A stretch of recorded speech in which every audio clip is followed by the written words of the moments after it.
Can we translate voice message in WhatsApp? Hello guys, welcome back to another tutorial video. In today's video, we'll be talking about if we can translate voice message in WhatsApp. So this is basically voice to text on WhatsApp. So without any further ado, let's dive right into it. So the first step is we might need to upgrade our WhatsApp to the latest version. For that, open up your App Store and then search for WhatsApp.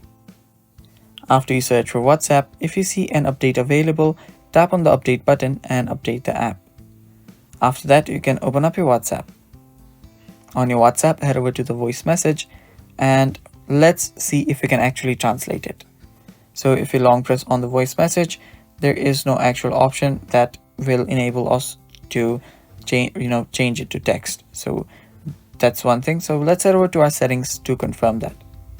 So if we head over to our settings, normally under the chat section, in some Android phones, there is an option which allows you for translations, but yeah, there is no such option on our chat section on our iPhone. So let's head back, and if you go through any other options or any other settings, you will again notice that there is no option to translate voice message.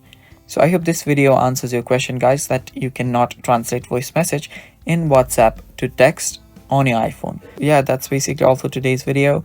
Thanks for watching. Stay tuned for more upcoming tutorial videos, and bye bye. Take care.